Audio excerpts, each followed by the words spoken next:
नमस्कार. आज आपण तुलना करूया फुलामध्ये. मी जर तुम्हाला म्हटलं की सगळ्यात सुंदर फूल कुठलं, तर अनेक जण याचं उत्तर देतील की सगळ्यात सुंदर फूल आहे गुलाब, मोगरा. गुलाब हा सुंदर असू शकतो, मोगराही सुंदर असू शकतो, पण सुंदरतेसोबत जर मी विचारलं की निरागसता आणि कोमल फूल कुठलं, तर त्याचं उत्तर आहे प्राजक्ता. कारण प्राजक्ता हे स्वतःला झुकून देतो, त्याच्यामध्ये कुठल्याही प्रकारचा अहंकार नसतो, गर्व नसतो आणि मीपणा नसतो. आणि म्हणून प्राजक्ता हा मनाने खूप निरागस आणि स्वच्छंदी असलेलं फूल हे कुठलं, तर ते प्राजक्ताचं मानलं जातं. आपल्या पुराणामध्ये अशी एक कथा आहे की प्राजक्ताचं जे हे फूल आहे, तर प्राजक्ताचं झाड हे स्वर्गातून आलेलं आहे.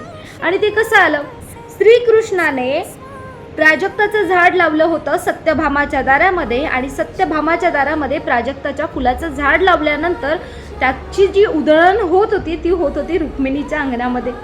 प्राजक्ताची फुलं ही सत्यभामाच्या दारात लावली, पण सत्यभामाची फुलं कुठे पडायची, तर रुक्मिणीच्या दारामध्ये पडायची. आणि म्हणून आजही आपण बघतो की रुक्मिणीला प्राजक्ताचं फूल हे प्रचंड प्रमाणात आवडतं. आणि हे खरं आहे, कारण प्राजक्ताच्या फुलामध्ये निरागसता आहे. ते धरणी मातेला स्वतःहून अर्पण होतं, त्याला कुठल्याही प्रकारचा गर्व नाही, अहंकार नाही, ते मन मोकळं आहे. आणि त्यामुळेच खरं तर प्राजक्ताचं फूल अधिक निरागस वाटतं. आणि त्याच फुलावर एक कविता लिहिली आहे, ती तुमच्या समोर सादर करते, तुम्हाला आवडेल अशी आशा व्यक्त करते. रुक्मिणीचा निरागस प्राजक्ता. द्वारकेच्या दारी रुक्मिणीची प्रीत, प्राजक्ताच्या रूपाची निराळीच अशी रीत. जिच्या कुशीत मनाला भावतो सुहास, ज्याच्या असण्यात असतो सुखाचा असा भास. गुलाबासारखे त्याला कधी नसतातच हो काटे, कुणाला दुखावणारे नसतात त्याचे इरादे. कुणालाही टोचण्याची भाषा त्याला ठाऊक नाही, तो तर प्रेमाची उधळण सर्वत्रच करत राही. पहाटेच्या प्रहारी तो स्वतःहून सुटतो, आणि धरणी मातेच्या कुशीत अलगद असा येऊन पडतो. सूर्य उगवण्याची किंवा मावळण्याची वाट पाहत नाही, फक्त धरणीवर शांतपणे येण्याचीच ओढ त्याला राही. धरणीच्या त्या ओलसर माती जेव्हा तो विसावतो, तेव्हा असं भासतं जणू निरागस मूल आईच्या कुशीत शांत असं निजतं. ना कसली त्याला घाई, ना कसला अभिमान, मातीच्या कुशीत येणं हेच तर त्याचं खरं वरदान. लहान असो वा मोठा, रंग असो वा राव, कुणासोबतच त्याचा नसतोच भेदभाव.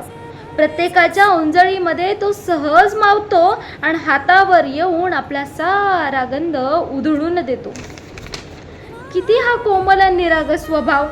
मनात त्याच्या नसतेच अहंकाराचा वास, ना गर्वाचा थाट, ना सत्तेचा रुबाब. तो तर प्रत्येकाच्या मनात प्रेमाने घर करून राहतो.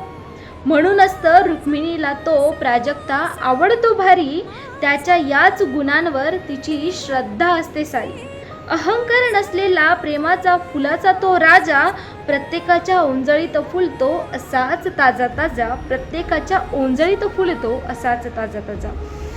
आणि माणसाने सुद्धा प्राजक्ताच्या फुला इतकंच ॲटिट्यूड न ठेवता, अहंकार गर्व न ठेवता जगलं पाहिजे, हेच आपल्याला प्राजक्ता शिकवतो. आणि ह्या गोष्टीचं आपण आत्मसात केल्या पाहिजे. आणि म्हणून प्राजक्ताचं फूल हे रुक्मिणीला प्रचंड आवडायचं. माझी कविता आवडली असेल तर लाईक करा. धन्यवाद.